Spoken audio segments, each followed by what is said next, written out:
እኔ እንግዲህ ጥሩ መድኃኒት በትክክለኛ ሪያሊቲ መድኃኒት እነግራችኋለሁ። ምስክርነት የሰጡት ላይ ሄዳችሁ ማዳመጥ ትችላላችሁ። በደንብ ተጠቀሙና እኔ ልፈር። እናንተ ግን ሼር ሪፖስት ለብዙ ሰው ቢያንስ 1 ሚሊዮን ማስገባት አለባችሁ። 500,000 የትላንቱን ግማሽ ሚሊዮን አስገብታችኋል። ዛሬ ደግሞ 1 ሚሊዮን ማስገባት አለባችሁ። አይናቸው የሚያለቅስ ሰዎች በጣም በብዙ ምክንያት ሊሆን ይችላል። በብዙ ህመም በብዙ በጭስም የተጎዳ አይን በፀሐይም የተጎዳ በብዙ የተጎዱ አይኖችን እራሳችን እንዴት ማከም እንዳለብን ልነግራችሁ ነው። እንግዲህ እኛ ባህላችንን ይዘን ከመጣን ምንም የማንድንበት ነገር የለም፣ ግን በአግባቡ መጠቀም ስላለብን ብቻ ነው። በአግባቡ ማንጠቀም ሰዎች አብዛኛዎቻችን ስላለን ነው። የቡዳ መድኃኒት ነው የምነግራችሁ። የቡዳ መድኃኒትም ይጠቅማችኋል። እንግዲህ አይን ህመም ሲባል ብዙ ጊዜ አይናችን የሚወጋው በሰው አይን በቡዳ እንደገና ሲቀጥል ደግሞ በፀሐይ በጨረር በተለያየ ምክንያት የሰው አይን ብዙ ጊዜ አይናችን ላይ ያርፋል። በምንም ነገር ይሁን አይናችን ላይ ማልቀስ ሲጀምር፣ አይናችን መብላት ማሳከክ ሲጀምር፣ ከንፈራችን መንከስ ስንጀምር የተለያየ መንገዶች እንቅልፍ ማጣት፣ መባተት፣ እግራችንን ማወራጨት በጣም በብዙ ስቃይ ውስጥ የሚያድሩ ህጻናቶችም ቤተሰቦችም የሚባንኑ እናት አባትም የተለያዩ ወገኖቻችን አሉ ከቤት ውስጥ። ስለዚህ ለነሱ በደንብ ይጠቅማቸዋል።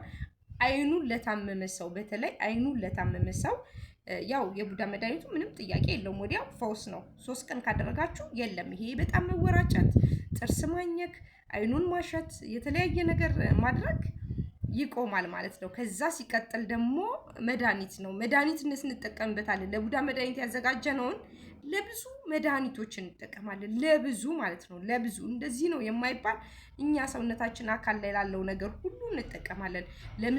ምሳሌ ነው መለግራችሁ። እግራችን ብዙ አጫጭር ቀሚስ ለብሰን ለብዙ ጊዜ እግራችን ላይ ጥቁርቁር ሆኖ የተበላሸ ያሳከከን ሰዎች አለን።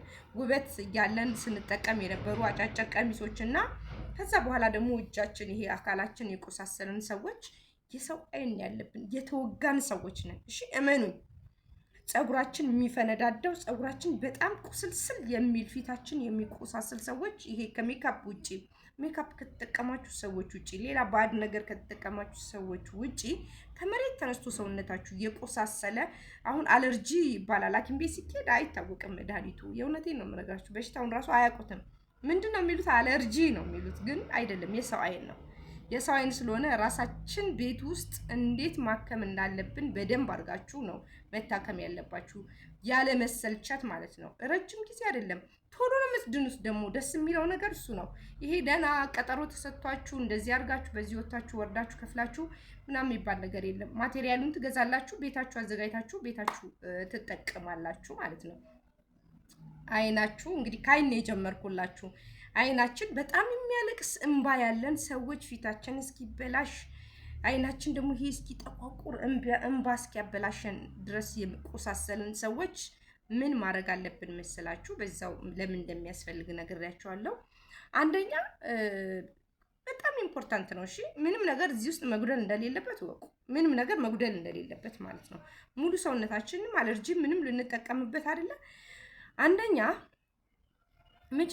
መጀመሪያ የምንጠቀመው ነጭ ሽንኩርት ነው። ያልተላጠ ነጭ ሽንኩርት ማለት ነው። ሁለተኛ አልቴት ነው የምንጠቀመው፣ አልቴት።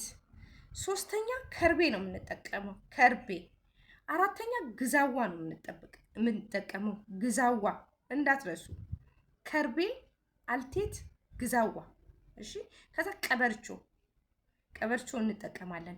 ነጭ ሽንኩርት እንጠቀማለን። ይሄን ነግሬያቸዋለሁ። እንግዲህ ነጭ ሽንኩርት፣ አልቴት፣ ከርቤ፣ ግዛዋ፣ ቀበርቾ።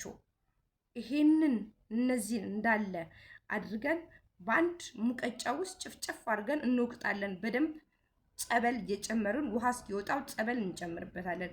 የአርሴማን ጸበል እየጨመርን ውሃ ሳይሆን የአርሴማን ጸበል እየጨመርን በደንብ አድርገን የገብርኤልን ጸበል የአርሴማን ጸበል የምታምኑትን የእናንተ ይሰማናል እጣ ክፍላችን ነው የምትሉትን ጸበል እየጨመራችሁ በሙቀጫ በደንብ መጀመሪያ ለብቻው በደንብ ትተመትሙታላችሁ። ለብቻው ከዛ በኋላ ደግሞ መጠን ምናምን የምትሉ ሰዎች ምን ያህል መጠን ነው የምትፈልጉት? መጠን ምንም አያስፈልገውም። መጠኑ እናንተ ልትጠቀሙ ያሰባችሁት ለገላችሁ ነው ወይ ለእጃችሁ ነው ወይ ለፊታችሁ ነው ወይ?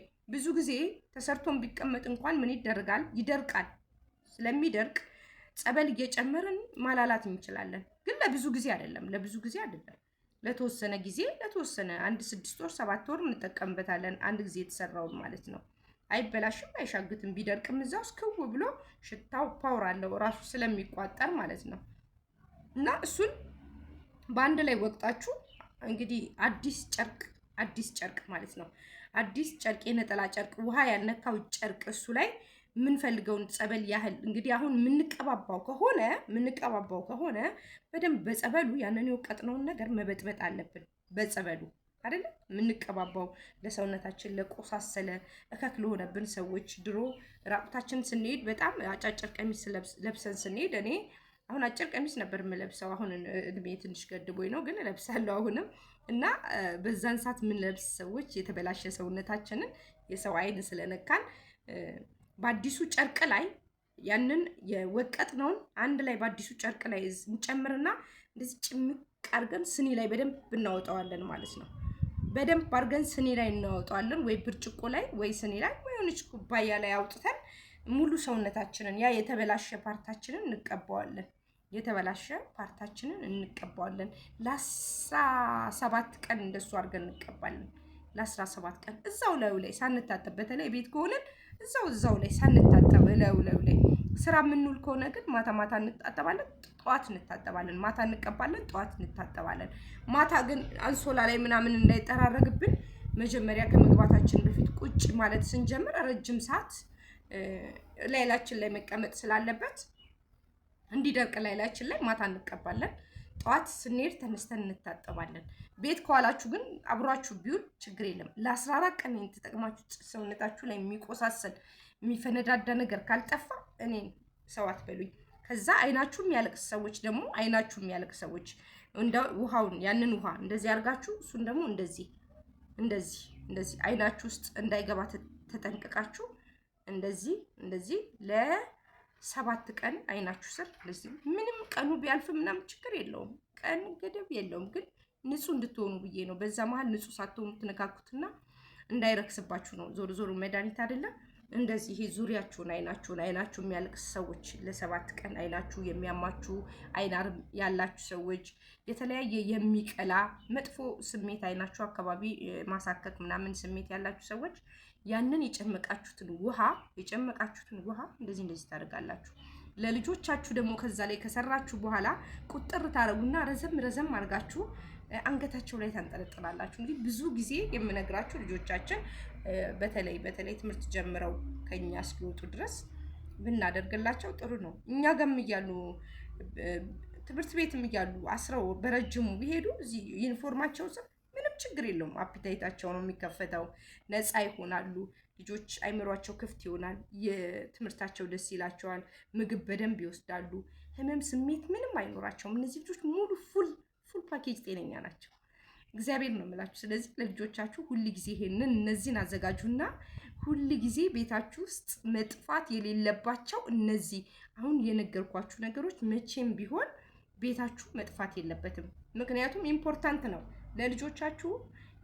እንኳን ለልጆቻችሁ ለእናንተ ድንገተኛ ህመም የሚባል አለ። እኩለ ሌሊት አጓጉል ሰዓት ስትታመሙ ቀድማችሁ ያን ነገር አድርጋችሁ ኢመርጀንሲ አድርጋችሁ እንኳን ከዛ በጣም የገፋ ከሆነ ነው ሐኪም ቤት እንጂ የምትሄዱት። እውነቴን ነው የምላችሁ፣ ከቤታችሁ አትወጡም። እናንተ ሕክምና አድርጋችሁ ራሳችሁን አድናችሁ እልፍ አትሉም ስትድኑ። ስለዚህ እንደዚህ አድርጋችሁ ተጠቀሙ። ዋቻውሩን አጫውቱት። በጣም ብዙ መድኃኒት ነግራችኋለሁ። ይሄንን ነገር ልንገራችሁ ብዬ ነው ዛሬ፣ የሚጠቅማችሁ ነገር ስለሆነ ለእናንተ ሁል ጊዜ ጥሩ ሀሳብ ስለማመጣላችሁ እናንተም ደግሞ አግዙኝ። ዩቲዩቤን ሰብስክራይብ፣ በተለያየ ስልክ በቤተሰብ ምናምን ሰብስክራይብ አድርጉኝ። ማርታ ተስፋለም እያሉ እኔን እንዲያዩኝ ዋቻውሬን እንዲያጫውቱልኝና ዩቲዩብ እንዲከፍለኝ ደግሞ እናንተም እንድተባበሩኝ ያደርጋለሁኝ። ቴንኪው፣ በጣም አመሰግናችኋለሁ። በርቱና ተከተሉኝ። እሺ፣ እግዚአብሔር ይጠብቃችሁ። አመሰግናለሁኝ። እወዳችኋለሁ ፋሚሊዎቼ። ግን በደንብ አዳምጡልኝ እስከ መጨረሻው ማለት ነው።